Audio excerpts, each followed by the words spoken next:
I'm Brittany, certified aromatherapist, herbal practitioner, and backyard botanist, owner of Clever Care Essentials. You can find us at clevercareessentials.com. I'd like to give a shout out here to the Muskegon area District Library for having us back to teach this class today. Here in this video, we will learn about the basics of essential oils in Essential Oils 101. What are essential oils? Essential oils are scents and smells that trigger emotions and memories. We can find these scents and smells in things like the peel of an orange or a simmering pot of soup or stew with rosemary that your grandma is making. By definition, essential oils are liquids containing volatile chemical compounds. Hundreds of these are found in any one particular plant. Fun fact number 1. There are about 297,000 species of plants on this planet, and only 1% of that yields essential oils. Where do essential oils come from? Essential oils come from various parts of the plant, including, but not limited to, the bark, the seeds, the stem, the leaves, the roots, and the flowers. There are 4 different methods of extraction to produce essential oils from plants. The first and most common is steam distillation. The second is cold pressing. The third is CO2 extraction. And the fourth is solvent extraction. The method that's used depends on the part of the plant in which you are getting essential oils from, or the desired potency. Steam distillation, which is our most common extraction method, is essentially like making the herbs sweat out their hydrophobic volatile oils. So you think about sweating, the sweat bubbles up on your skin and it's separated by the layer of fat on your skin. That is essentially what happens for like lavender, for example. They'll put it in a vat and sweat the herbs so that the plant part separates from the oil part. Our next method of extraction is cold pressing. And cold pressing is pretty self-explanatory. You essentially press usually a citrus herb, so it'd be like a peel or a rind. You press it until the essential oil is separated from the fruit. So for our third method, we have CO2 extraction. This is the most modern and newest extraction method to produce essential oils. Here is where they use pressurized CO2 to extract the essential oil from the plant. The CO2 evaporates, leaving behind just the essential oil and the smell. This method is great for our heat-sensitive oils like German chamomile and ylang ylang. So our fourth and final extraction method is called solvent extraction. This is great for our delicate flowers like jasmine, rose, and vanilla. This is technically not an essential oil and is considered an absolute because it contains aromatic and non-aromatic compounds, still sold with essential oils all the same. Fun fact number 2, our first sense as humans to develop is our sense of smell. Okay, our next topic we're going to cover is how to buy essential oils. Essential oils should be bought only from trusted brands. There's 4 top brands that I use personally in products I make for like my synergy blends. When I use essential oils, I only buy from these 4 trusted brands. One, I have Oracacia, Plant Therapy, and doTERRA. doTERRA is one they do outsourced, so not in-house. They do outsourced 7 quality checks. So this is going to be your top quality checked essential oil. A little more on the pricey side, but definitely worth it. And then Now. Now is probably the best bang for your buck, and I've used for a long time. Very trusted, great smelling, good quality. Secondly, always, you can see here, buy in dark amber colored glass.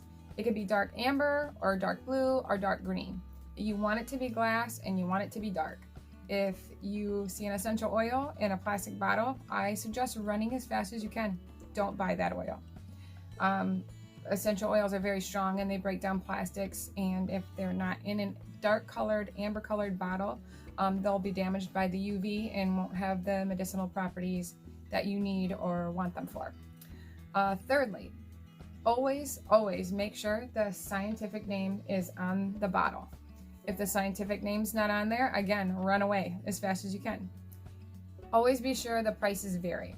You never want to buy a line of essential oils that range from lavender, orange to frankincense, and they're all $12.99 for this size bottle. Prices vary because the plant material varies. You use different amounts of lavender than you would use orange peels to obtain essential oils. So the prices are going to be different. If you find a line that they're all the same, run away. This is the fifth and final step on how to buy essential oils. Number 1, trust your instincts. If it smells unbalanced, doesn't smell clean, doesn't satisfy you, run away. You want to make sure essential oils that you buy smell clean and smell balanced. When you use them, apply to your skin or any other way that it doesn't leave behind an oily residue. It should absorb right into your skin and just leave behind its lovely smell. If you're unsure of the quality of your essential oil, there's a quick method you can do at home to test the quality without fancy equipment. You take a strip of paper, take 1 drop of your essential oil, drop it on the piece of paper, leave it sit, come back about 15-20 minutes later, check on your piece of paper. If there is just a lovely smell and not a ring, you have a good quality essential oil. If there's a ring left behind or it feels oily anyway, not a good quality essential oil. Fun fact number 3, just to give a little insight on how potent essential oils actually are. It takes 28 cups of peppermint tea to equal 1 drop of peppermint essential oil. How to store your essential oils. I follow the 4 C's: cool, capped, contained, and centered. Cool, meaning keep your essential oils in a cool, dry, dark place. Sometimes recommended even the refrigerator. Keep your essential oils capped. That means keep a tight-fitting cap on at all times and including an orifice reducer. Centered. This is our 3rd C. This is where you want to keep your essential oils standing straight up and down on the counter, on a shelf, or in the refrigerator. Wherever you decide to keep them, just not on their side, not upside down in your purse. Essential oils are extremely potent and they will eat their way through the plastic cap. Our 4th and final C is keep them contained. Always keep them in glass or stainless steel. And a wonderful safety tip, always keep your essential oils out of reach of children. Empower your children to learn about essential oils, but never to use them without your permission. Fun fact number 4, essential oils cannot be patented. You can't patent nature. How to use essential oils. There are 4 main ways to use essential oils: aromatic, topical, as a compress, and internally. Our first way to use essential oils is aromatically. Aromatically is probably the easiest and sometimes the most effective way to use essential oils and has been used for thousands and thousands of years. This is the primary way to reach the limbic system, which is our center for learning, emotion, and motivation. The second method we have to apply essential oils is topically. There's 2 different methods to apply essential oils topically. First, we have neat or direct, and second, we have diluted. Both of these methods double an aromatic benefit. Apply essential oils in what we call few spots, which are your feet, ears, and wrists. Also, apply essential oils to pulse points or anywhere that is directly needed, like sore muscles or temples for a headache. Our third way to use essential oils is compress. This is where you want to use essential oils either neat, direct, or diluted in some sort of massage oil. You want to apply the essential oil to the affected area like sore feet or sore muscles on your back or calves, tendinitis, anything like that. You massage the essential oil and then you apply a hot cloth. Using a compress will drive the hydrophobic compounds of the essential oils into your body to reach the site of action. The last way to use essential oils is internally. This is a hot topic and a very controversial topic, so this is a conversation for another class.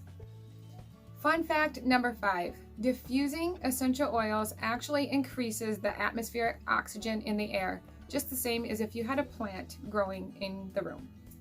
Fun fact number 6, Coca-Cola has for years used over a dozen different essential oils in their secret recipe, including clove, cinnamon, orange, neroli, and nutmeg. Here are the top 25 essential oils I recommend everyone has in their home. Basil, bergamot, cardamom, cedarwood, clary sage, clove. We have lime, marjoram, melaleuca, which is tea tree, oregano, peppermint, Roman and German chamomile, rosemary, eucalyptus, fennel, frankincense, geranium, my favorite, grapefruit, helichrysum, pretty pricey but well worth it, lavender, another favorite, lemon, lemongrass, and wild orange, wintergreen, and ylang ylang. Thanks for watching. I hope you enjoyed and all feel a little more comfortable buying and using essential oils. Please visit my website at clevercareessentials.com and follow me on Facebook and Instagram at clevercareessentials.